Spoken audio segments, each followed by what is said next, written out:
Olá amigos, é uma alegria mais uma vez estarmos juntos para estudar um livro extraordinário da Bíblia, que é o livro de Daniel. E neste trimestre, para nos ajudar neste processo, nós temos este material, este guia, que foi preparado pelo professor Elias Brasil de Souza, doutor em Antigo Testamento e diretor do Instituto de Pesquisas Bíblicas da Associação Geral.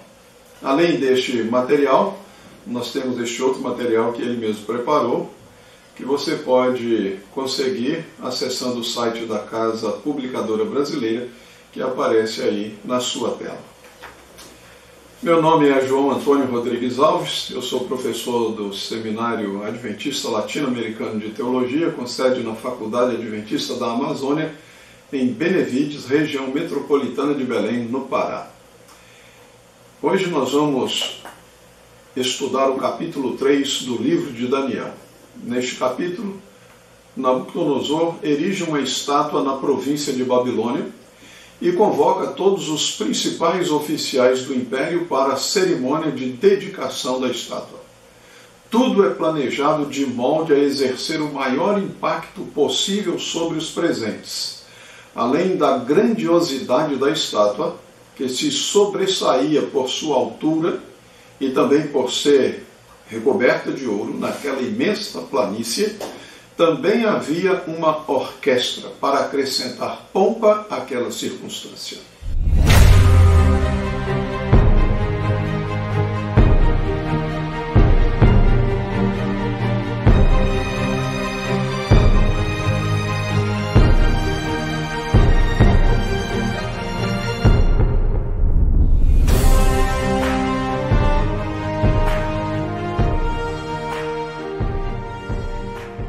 Antes, porém, de entrarmos definitivamente no estudo do capítulo, vamos orar a Deus e pedir a sua bênção para o estudo que vamos fazer. Querido Deus, nosso Pai, nossa gratidão pela revelação da Tua Palavra, pela oportunidade que temos de estudá-la, e para fazê-lo nós suplicamos a Tua bênção, a iluminação do Teu Espírito, para abrir o nosso entendimento, para compreender a Tua mensagem. Oramos por Jesus. Amém. Quando aconteceu este episódio que é narrado no capítulo 3? O capítulo em si não responde, não temos uma informação direta, dizendo que foi no ano tal do reinado, 3º, 4º, 5º, 10º, aqui não nos diz, para estabelecer a data sem qualquer dúvida quando isso aqui aconteceu. Apenas somos informados de que o rei fez uma imagem de ouro e a levantou no campo de Dura. Isso é tudo que nós sabemos. Como o reinado de Nabucodonosor se situa entre os anos 605 e 562 a.C., não foi em algum momento deste longo período. É razoável inferir que os acontecimentos relatados no capítulo 3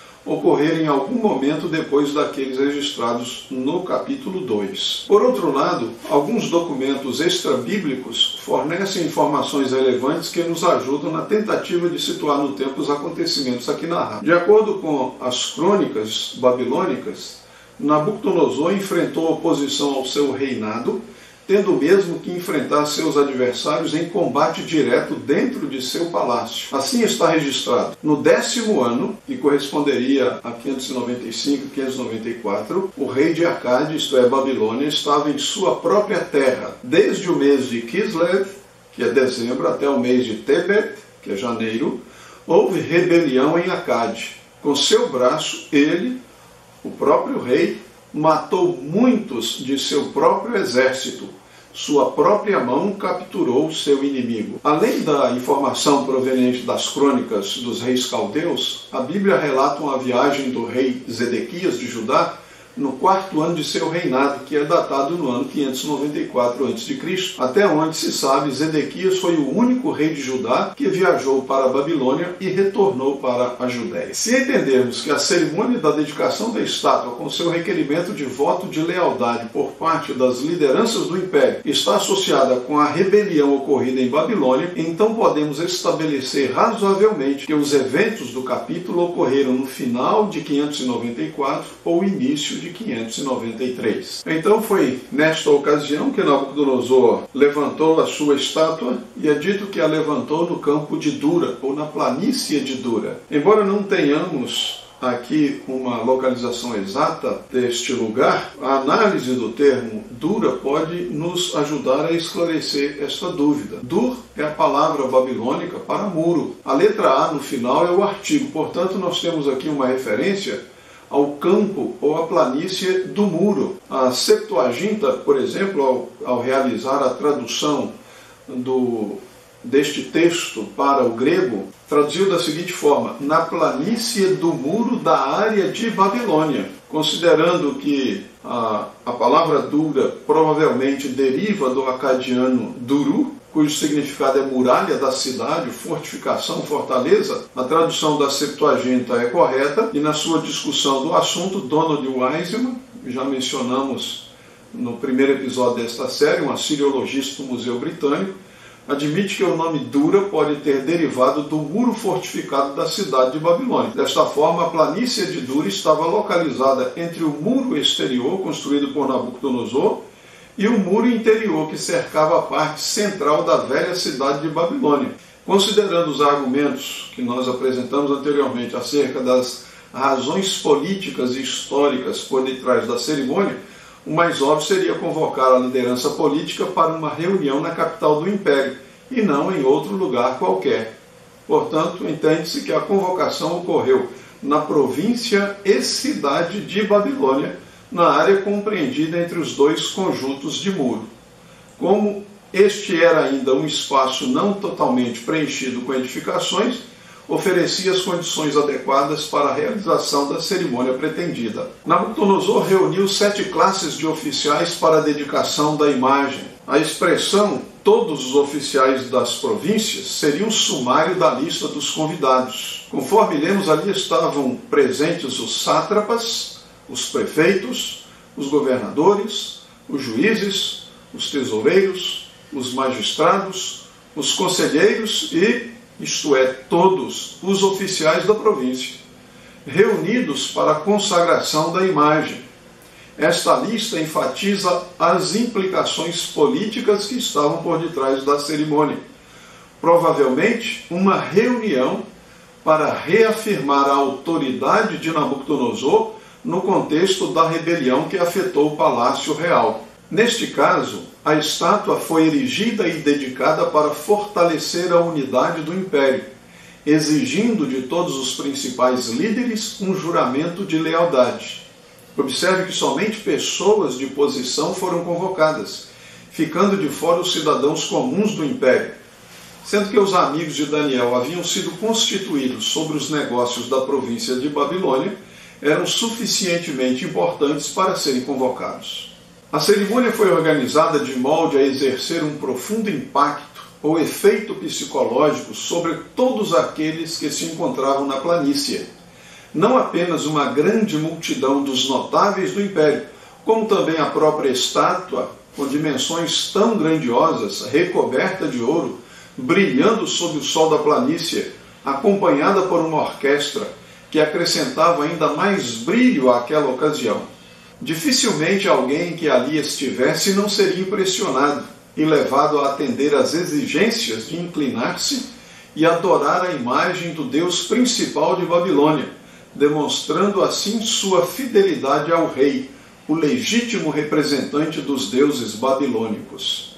Deve ser observado cuidadosamente que encontramos neste relato um vínculo muito estreito entre o Estado e a religião.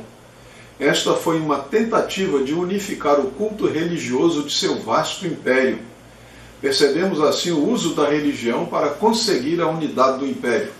Nas palavras de um intérprete, Nabucodonosor planejou unificar seu império por meio da religião e do temor. Esta tentativa de unificação do império com base na religião é uma antecipação em escala local, na Babilônia histórica, do que está previsto a ocorrer numa escala universal quando a Babilônia mística do tempo do fim se introduzirá na esfera do sagrado, visando impor sua forma de religião sobre todos os moradores da terra. Isto é o que nós percebemos ali no capítulo 13 do livro do Apocalipse, quando narra ali a sequência da besta que sobe do mar e a besta que sobe da terra, e juntamente com o dragão vão tentar esta imposição de culto e de adoração numa escala global sobre todos os habitantes deste mundo. Mas contra toda a expectativa, 3 jovens ousam desafiar a ordem do rei, apesar da terrível ameaça representada pela fornalha de fogo ardente.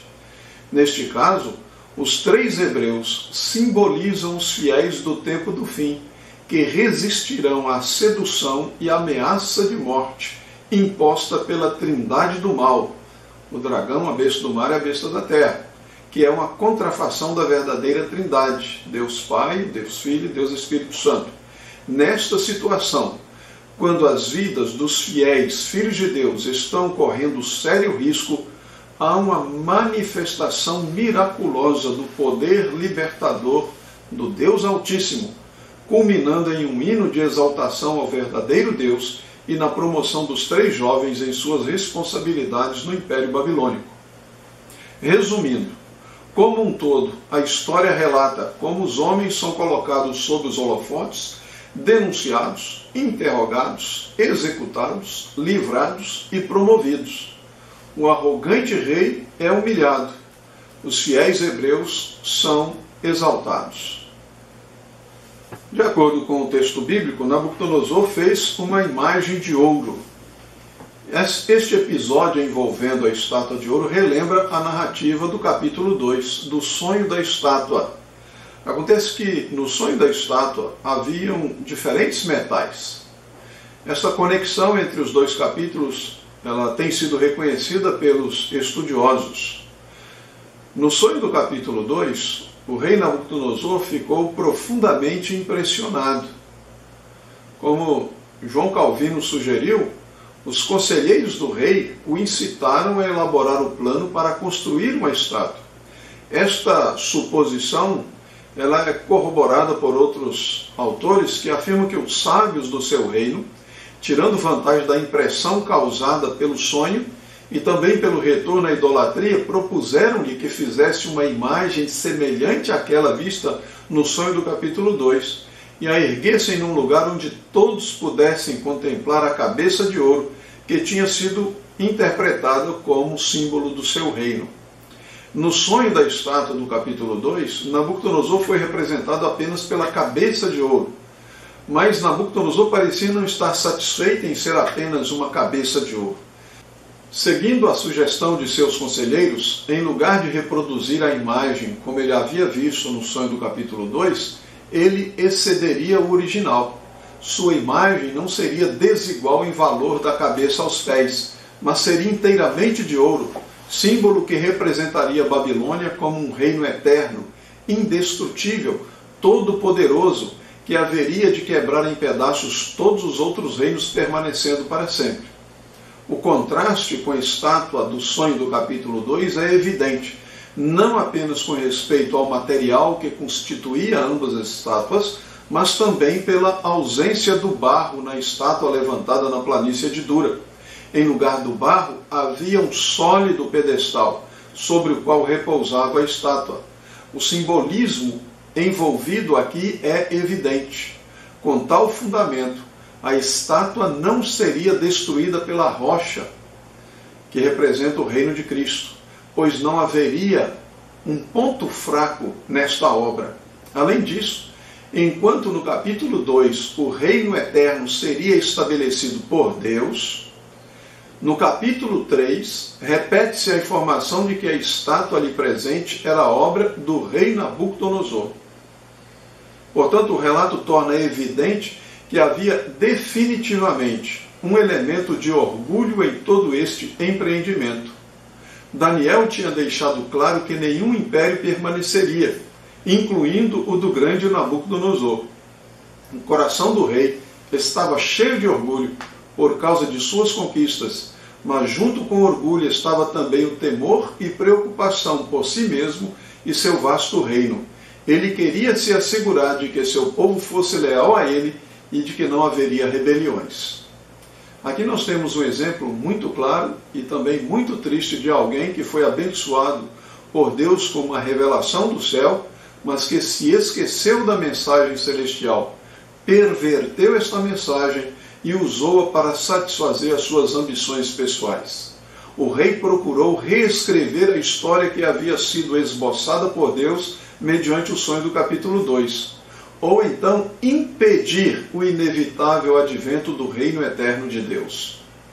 A raiz verbal usada no original para descrever o estabelecimento do reino de Deus no capítulo 2 é repetida várias vezes no capítulo 3, para descrever o levantamento da estátua, tendo como sujeito o próprio rei, cuja figura domina completamente o relato, que aqui aparece em oposição ao Deus eterno, simbolizando que o reino de Nabucodonosor pretende substituir o reino de Deus. Não podemos passar por alto também a semelhança com a Torre de Babel, levantada em uma planície, que simbolizava o desafio humano ao plano divino. As duas histórias ocorreram em uma planície e ambas terminaram em um tremendo fiasco. Neste ponto, é oportuno considerar como temos lidado com as mensagens que nós encontramos na Palavra de Deus. Mensagens que Deus tem enviado para você e para mim. Estamos procurando ajustar estas mensagens de Deus a nossas conveniências pessoais ou nossas preferências pessoais? Estamos tentando reescrever as mensagens de Deus? Estamos tentando adaptar nossa vida à palavra de Deus, aos conselhos inspirados? Ou estamos fazendo justamente o oposto, adaptando a palavra de Deus, a revelação bíblica, à nossa própria vida? As pessoas convocadas para aquela reunião não haviam sido informadas da razão de sua convocação. Somente quando estavam ali reunidas é que lhes foi dito que todos deveriam reconhecer o poder do rei. Além disso, a dedicação era uma cerimônia religiosa para consagrar a estátua como um objeto sagrado. É uma Hanukkah. A Bíblia sempre usa a palavra Hanukkah em relação ao altar ou ao templo. Aqui estava envolvida uma substituição. Em lugar da adoração de Jeová, o deus principal de Babilônia, Marduk, ou então todos eles, deveriam ser adorados. O verbo adorar é utilizado 12 vezes neste capítulo, enfatizando a reverência e a veneração que se esperava de todos os convidados para a cerimônia. O mesmo gesto de prostrar-se, por meio do qual Nabucodonosor, no capítulo 2, expressou a sua adoração a Deus, ele exige agora dos outros para a sua estátua. Nabucodonosor pretende substituir a Deus. Esta usurpação reflete perfeitamente a tradição orgulhosa de Babel, um movimento que tenta subir ao céu, reivindicando a glória e as prerrogativas divinas.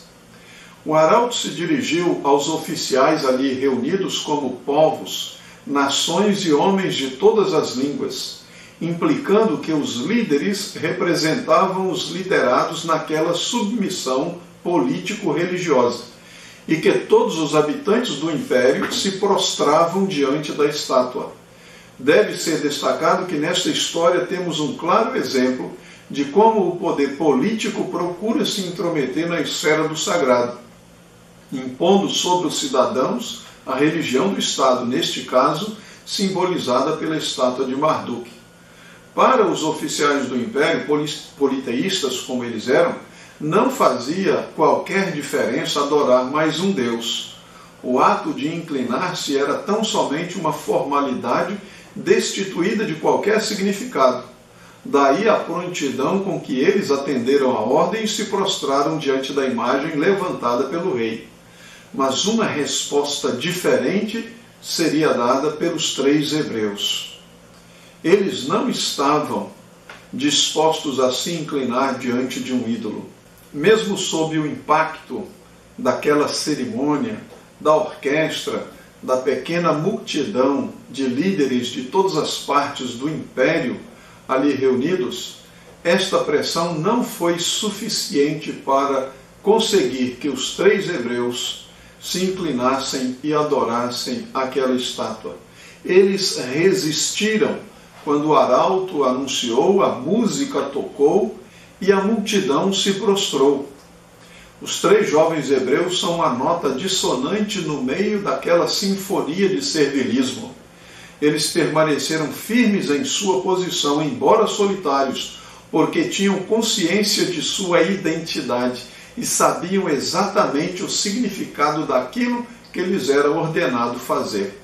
Sendo a imagem sagrada um ídolo, uma representação de Marduk, o prostrar-se diante da imagem significava render culto ao Deus de Babilônia em detrimento do culto de Jeová.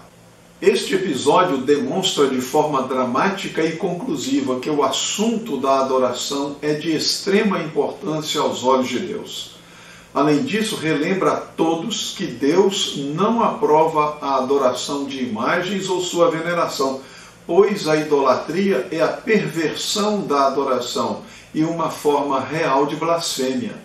Mas, como acontece tantas vezes, indivíduos movidos pela inveja, pelo ódio, pelo ciúme ou ainda pela malícia aproveitaram a ocasião para acusar os hebreus. É curioso observar que a mensagem dizia que no momento em que a música fosse tocada, todos deveriam se inclinar, e que a acusação contra os judeus foi no mesmo instante. Embora as palavras no original aramaico sejam diferentes, elas aparentemente são usadas aqui de forma sinônima.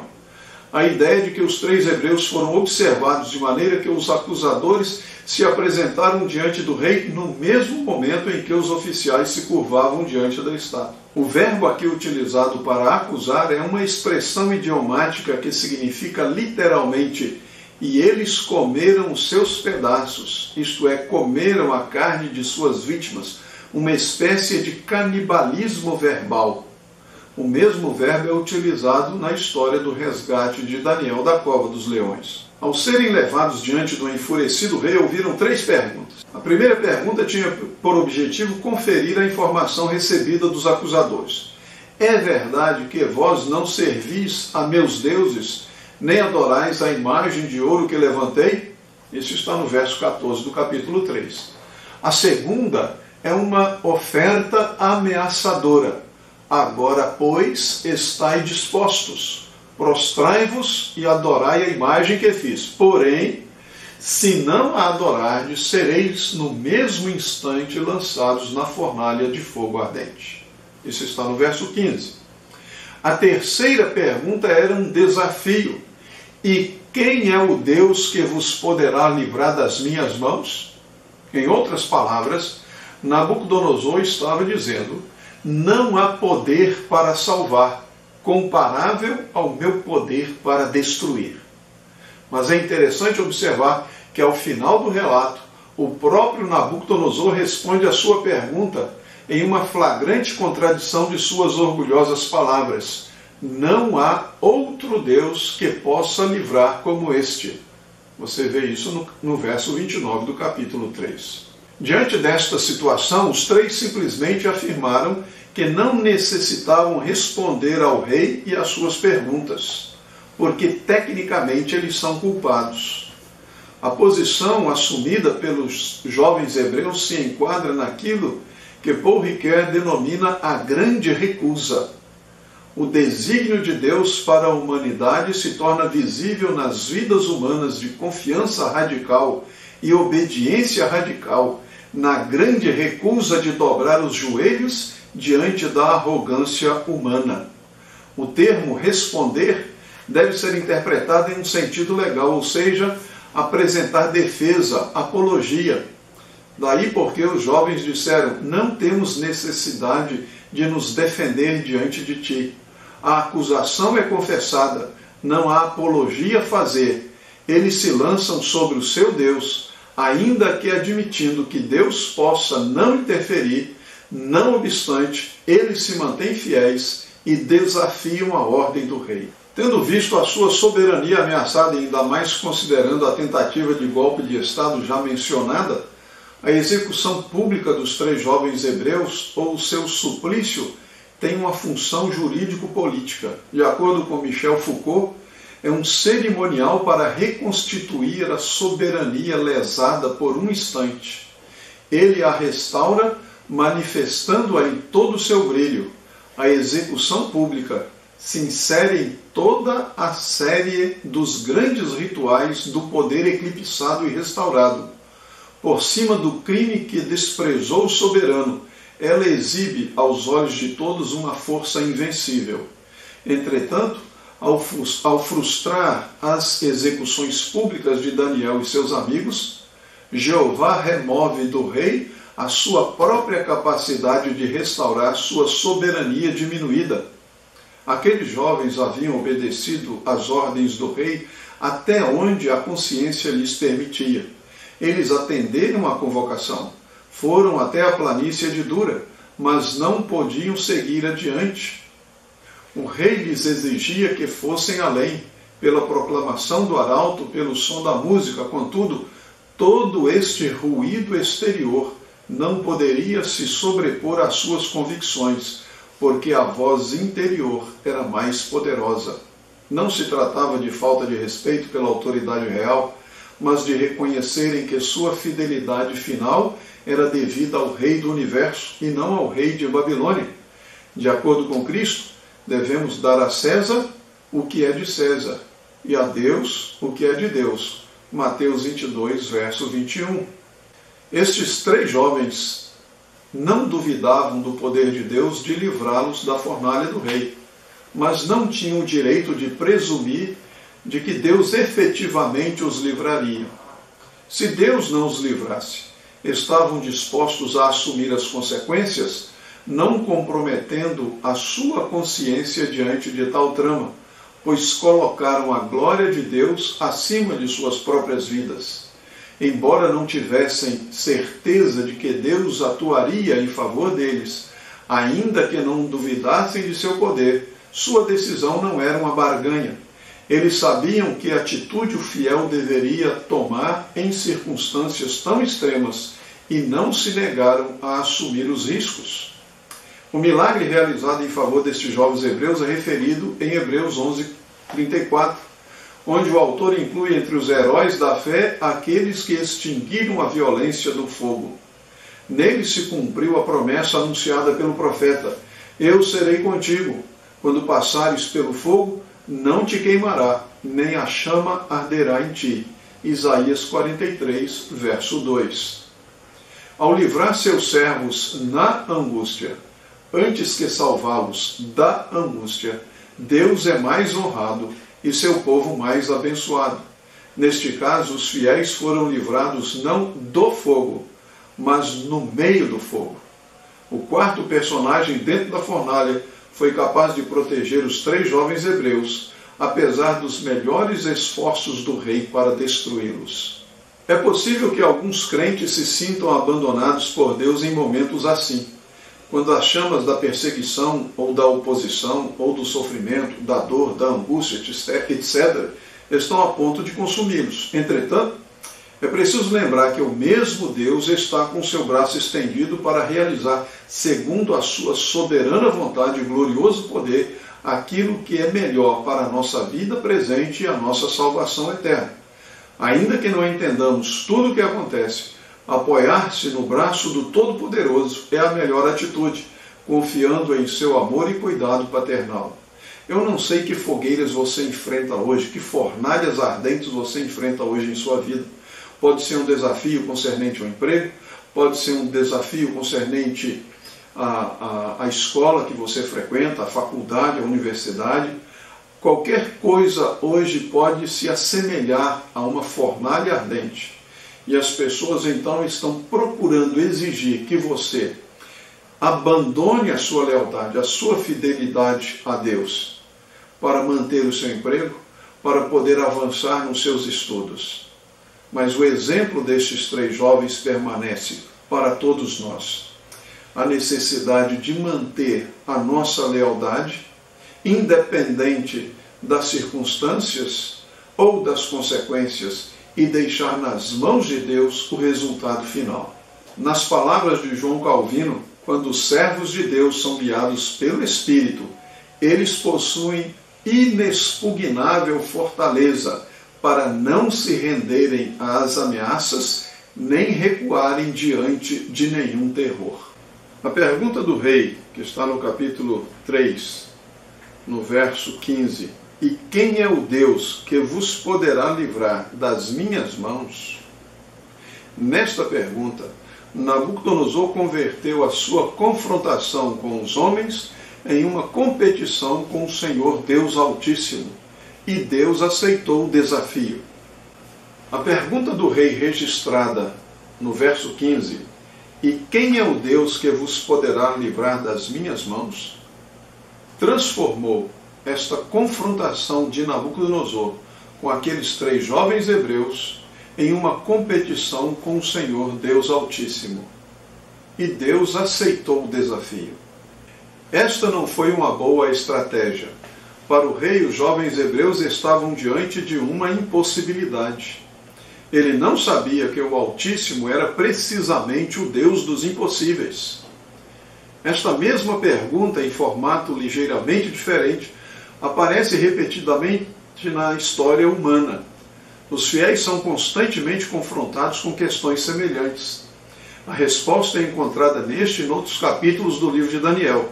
Deus, mais uma vez, faria notório em Babilônia o seu poder, vindicando aqueles que confiaram suas vidas em suas mãos. A pergunta de Nabucodonosor desafiando algum Deus para livrar ou preservar a vida dos 3 hebreus seria respondida de forma inequívoca, levando o rei a reconhecer que a vida não está nas mãos de um poderoso monarca, mas sim nas mãos do todo-poderoso Deus. Devemos notar cuidadosamente a frequência do verbo livrar neste relato. O rei perguntou qual Deus podia livrar aqueles que desobedeciam a sua ordem. Os hebreus responderam que o Deus a quem eles serviam os podia livrar. E ao final do episódio, Nabucodonosor reconheceu que não há outro Deus que possa livrar, como o Deus de Sadraque, Mesaque e Abednego. Este mesmo verbo também aparece no relato paralelo do capítulo 6, quando Daniel é atirado na cova dos leões. O livramento dos fiéis de Deus do passado é uma garantia para os fiéis de Deus de todas as eras, de que o poder do céu atuaria em seu favor, especialmente nos dias finais da história deste mundo. Como expressou Ellen White, aquele que andou com os hebreus valorosos na fornalha ardente estará com seus seguidores em qualquer lugar. Sua constante presença confortará e sustentará. Em meio do tempo de angústia, angústia como nunca houve desde que houve nação, seus escolhidos ficarão firmes. Satanás, com todas as forças do mal, não pode destruir o mais fraco dos santos. Anjos magníficos em poder os protegerão, e em favor deles Jeová se revelará como Deus dos deuses, capaz de salvar perfeitamente os que nele puseram sua confiança.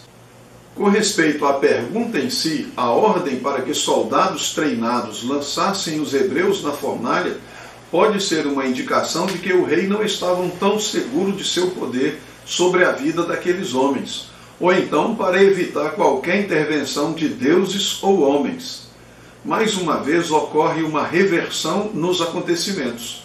Os próprios soldados encarregados da execução morrem durante o processo, devido ao excessivo calor, enquanto os condenados aparecem andando dentro da fornalha, sem qualquer sinal exterior de que houvessem sofrido qualquer dano.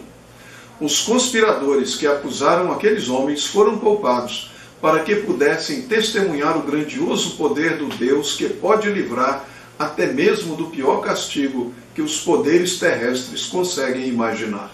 O número 7 da ordem do rei para que se aquecesse a fornalha 7 vezes mais não deve ser tomado literalmente, e sim como uma forma simbólica de se ordenar o aquecimento da fornalha até sua máxima intensidade.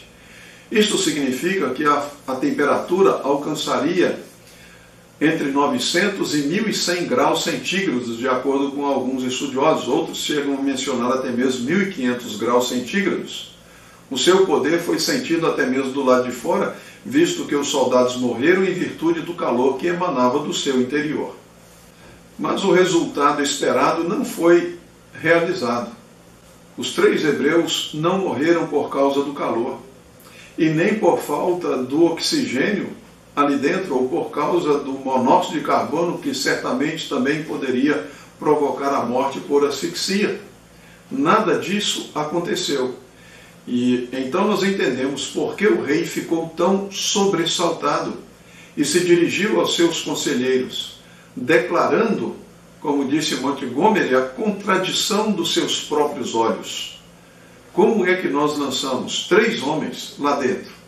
E eu vejo um quarto, e este quarto tem a aparência de filho de deuses. Quando Nabucodonosor menciona que a aparência do quarto é como de um filho de deuses, ele está declarando que não tem dúvidas com respeito à origem daquilo que ele está vendo. Esta é uma forma semítica de dizer alguém que tem uma natureza divina. E Nabucodonosor reconheceu que aquilo que aconteceu ali contrariava completamente a ordem que ele pretendia executar, o resultado que ele queria alcançar, e demonstrava de uma maneira inequívoca que o Deus daqueles 3 hebreus tinha poder suficiente para livrar. Era maior do que Marduk, o deus principal de Babilônia, era maior do que todos os deuses de Babilônia somados. Era este quarto personagem que ali estava com os 3 hebreus na fornalha. Intérpretes antigos e também modernos entendem que este era o próprio Cristo, que desceu ali naquele momento de prova tão terrível para os seus filhos, para os livrar de uma morte certa. Aqui no capítulo 3, que trata de um episódio ocorrendo neste mundo, Jesus Cristo, como protetor poderoso de seu povo, ele se apresenta como um ser celestial com todo o seu poder para livrar da mão dos tiranos perseguidores. O Filho de Deus manifesta sua presença e age poderosamente em favor do seu povo. A maior promessa de Deus aos seres humanos registradas na Bíblia é resumida nestas simples palavras: eu serei contigo. O Deus Altíssimo desce ao nível dos seres humanos para salvar os seus servos do fogo, ele mesmo passa pelo fogo. Está escrito que Deus honra aqueles que o honram. 1 Samuel 2, verso 30. E Deus honrou a fé e a confiança de seus servos fiéis. O contraste é notável. Enquanto Nabucodonosor fracassou em sua tentativa de forçar os jovens hebreus a conformar os seus corpos a seus decretos, Jeová demonstrou sua total autoridade sobre aqueles mesmos corpos ao resgatá-los do fogo. Qual a lição deste capítulo para nós que vivemos nos dias atuais? O episódio aqui narrado tem uma dimensão escatológica e uma aplicação no tempo do fim, portanto, diz respeito a cada um de nós. Como observou Larondel, os expositores têm reconhecido este teste leal até a morte para os 3 hebreus em Babilônia e seu livramento como um tipo significativo da crise do tempo do fim para a Igreja de Deus na moderna Babilônia. O livro do Apocalipse faz muitas referências ao livro de Daniel. Neste caso específico, encontramos vários paralelos significativos que são importantes não apenas para uma reflexão acadêmica, mas sobretudo espiritual. O primeiro aspecto a se observar é que em ambos os capítulos, Daniel 3 e Apocalipse 13, o assunto é de adoração. No caso, uma falsa adoração, a idolatria. Segundo ponto, o objeto de adoração em ambos os capítulos é uma imagem. Em Daniel, uma imagem literal, e no Apocalipse é espiritual. Terceiro aspecto, em Daniel 3, a adoração era exigida pela Babilônia histórica, enquanto em Apocalipse 13, a adoração da imagem da besta será exigida pela Babilônia espiritual. Quarto ponto, na Babilônia histórica, os 3 hebreus se recusaram a prestar adoração à imagem levantada pelo rei, enquanto em Apocalipse, os 144.000 também se recusam a adorar a imagem da besta, prestando sua adoração somente ao Deus Criador. Quinto aspecto, nós encontramos no uso do número 6 em ambos os capítulos. Em Daniel 3, a medida da estátua é de 60 por 6, e no Apocalipse encontramos o misterioso número 666. Sexto ponto, na Babilônia histórica havia um decreto de morte contra todos os que se recusassem a adorar a imagem. Da mesma forma, a Babilônia mística do tempo do fim também emitirá um decreto de morte contra os que se recusarem a adorar a imagem da besta. E número 7. O resultado em ambos os capítulos se repete. Os 3 hebreus foram livrados da fornalha de fogo ardente na Babilônia histórica. E os santos também serão preservados das tentativas de destruição por parte da Babilônia espiritual. E por último, Deus recompensou os fiéis em Babilônia e também recompensará plenamente os fiéis do tempo do fim. Que lição podemos tirar do episódio narrado no capítulo 3 ao enfrentarmos provações nos dias atuais?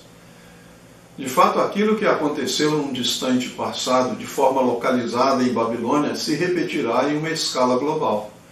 É bem conhecido que todos aqueles que buscaram se manter fiéis a Deus, servindo-o com integridade, padeceram perseguições ao longo da história. Mas os crentes que vivem no tempo do fim estão conscientes de que a perseguição ilustrada em Daniel 3 os alcançará de forma muito mais intensa. Conforme nós vimos em Apocalipse 13, nos versos de 11 a 18, estes paralelos com Daniel 3, a Babilônia histórica, Na Babilônia histórica, o rei procurou a unidade do império mesclando política com religião, Estado e igreja. O mesmo encontramos em Apocalipse 13, quando o mundo inteiro será confrontado com a apostasia de Babilônia, um sistema substitutivo que buscará receber a adoração de todo mundo.